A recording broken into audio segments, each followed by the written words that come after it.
সাল্লাল্লাহু আলাইহি সাল্লামের কাছে এক মহিলা আসছে, ইয়া রাসূলুল্লাহ আমার বিয়ে করেন, আমি মুসলমান হয়ে যাব। সুবহানাল্লাহ।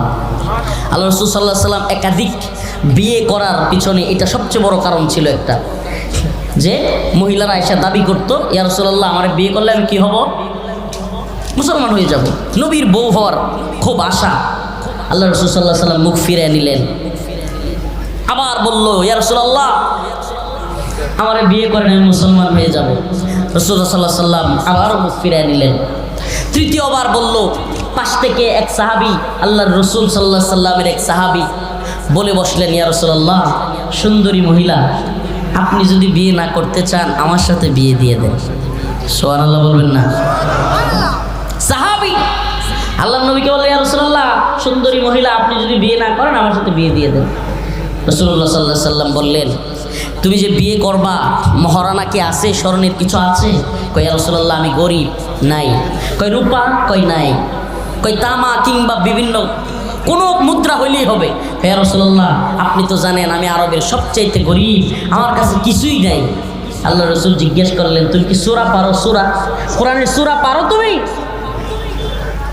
বললেন, ইয়া রাসূলুল্লাহ অল্প কয়েকটা সূরা পারি। আল্লাহ রাসূল বললেন ওই মহিলাকে, তুমি যে বিয়ে বসবা তার সাথে, তুমি তো নতুন মুসলমান হচ্ছ, কোনো কোরআনের সূরা জানো না। এই যুবক তোমাকে কোরআনের সূরাগুলো শিখিয়ে দিবে, এটাই তোমাদের বিয়ের মহারানা। সুবহানাল্লাহ বলবেন না?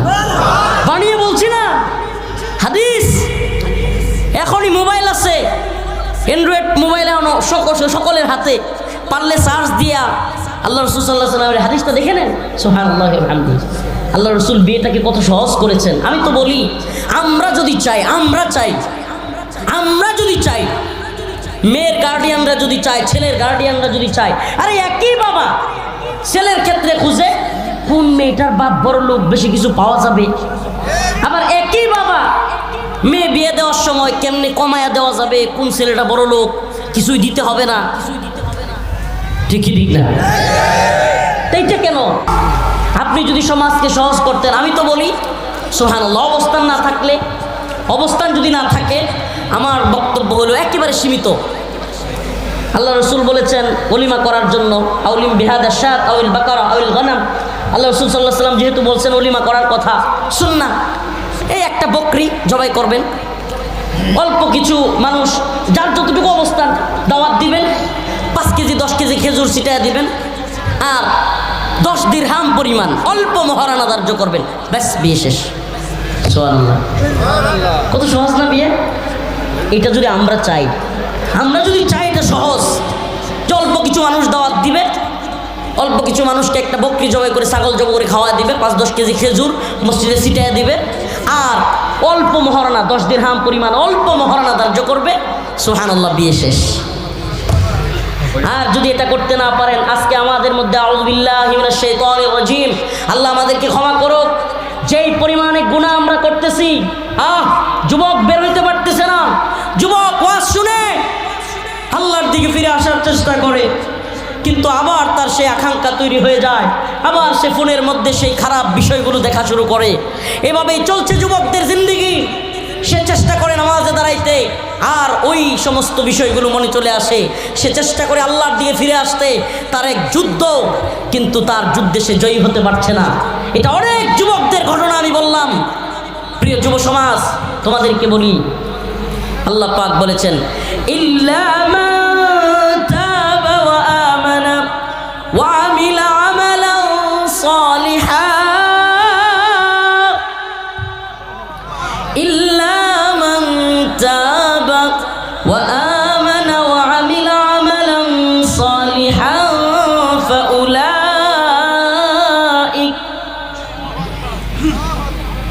ফাউলাইকা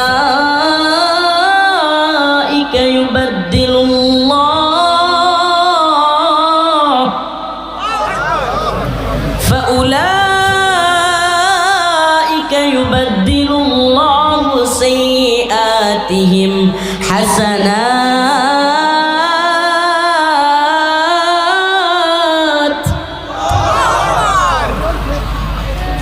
আল্লাহ রাব্বুল আলামিন বলেন, ওয়া আমার গুনাহগার বান্দারা, আল্লাহ তাআলা তার গুনাহগার বান্দাদেরকে ডাক দিয়া বলে, ও আমার বান্দা, যদি গুনাহ করে ফেলেছো, পাহাড় সমান গুনাহ তোমার হয়ে গেছে, এটা শুধুমাত্র যুবকদের জন্য না, আমাদের সকলের জন্যই, মুরব্বীদের জন্য, মা বোনদের জন্য, বাবা চাচাদের জন্য, সকলের জন্য আল্লাহর পক্ষ থেকে ঘোষণা, ইল্লা মান তাবা ওয়া আমানা ওয়া আমিলা আমালান সালিহান ফাউলাইকা ইউবাদদিলুল্লাহু সাইয়্যাতিহিম হাসানাত ওয়া কানা আল্লাহু গফুরুর রহিম। আল্লাহ রাব্বুল আলামিন বলেন, যদি কোনো ব্যক্তি তার গুনাহের স্বীকৃতি দিয়া, স্বীকৃতি, অনেকে আছে গুনাহ করে আবার স্বীকৃতি দেয় না, মানে স্বীকার করে না, সে খুব বুজুর্গ, এরকম ভাব দেখায়, এরকম হলে চলবে না। আল্লাহ পাক বলেছেন, তুবু ইলাল্লাহি তাওবাতান নাসুহা, একেবারে অন্তর থেকে তওবা করা, খাঁটি অন্তর থেকে তওবা করে যদি আল্লাহর কাছে কেউ চায়, আল্লাহর কাছে যদি কেউ হাত তুলে, আল্লাহ যত গুনাহ করেছি মাফ করে দেন, আর গুনাহ করব না, আয় আল্লাহ যত গুনাহ করেছি মাফ করে দেন, আর গুনাহ করব না, আপনার ইবাদতে মশগুল হয়ে যাব, এই শীতের দিনেও ঠান্ডা পানিতে ওযু করে আপনার সামনে দাঁড়ায়া যাব।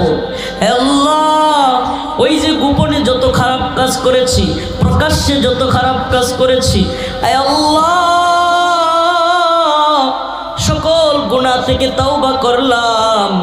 আল্লাহুম্মা গফিরলি যামবি রব্বানা লা তুআখিযনা ইন নাসিনা আও আখতানা।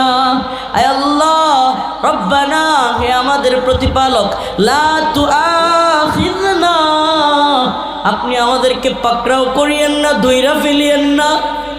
রব্বানা লা তুআখিযনা ইন নাসিনা, নিশ্চয়ই আমরা তো ভুলের মধ্যে, আমাদেরকে পাকড়াও করিয়েন না আমাদের ভুলের জন্য। আয় আল্লাহ আমাদের ভুলগুলোকে ক্ষমা করে দেন। আল্লাহ রব্বুল আলামিন বলেন, কোনো বান্দা যদি আমার কাছে এইভাবে তাওবাতুন নাসুহা করে, আমার কাছে বলে, আল্লাহ আমারে মাফ করে দেন, আমার সমস্ত হাজত পূরণ করে দেন, আমার সমস্ত গুনাহগুলি মাফ করে দেন, আমার সমস্ত জরুরত পূরণ করে দেন, আমি আপনার পথে থাকতে চাই, আমার রব্বুল আলামিন ডাক দিয়া বলেন, ফাউলাইকা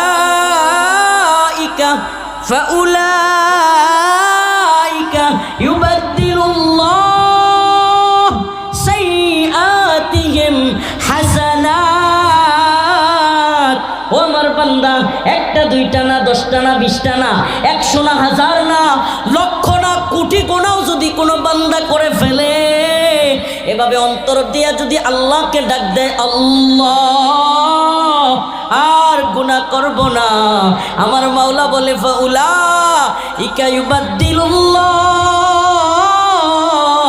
আয় আয় বান্দা, আয় আয় আমার কাছে ফিরে আয়, তোর 1 কোটি গুনাহকে আমি 1 কোটি নেকি দ্বারা সাইয়্যাতিহিম হাসানাত, 1 কোটি গুনাহকে মাইনাস করে ওই গুনার জায়গায় 1 কোটি সওয়াব দিয়া তোরে আমি মাফ করে দিলাম।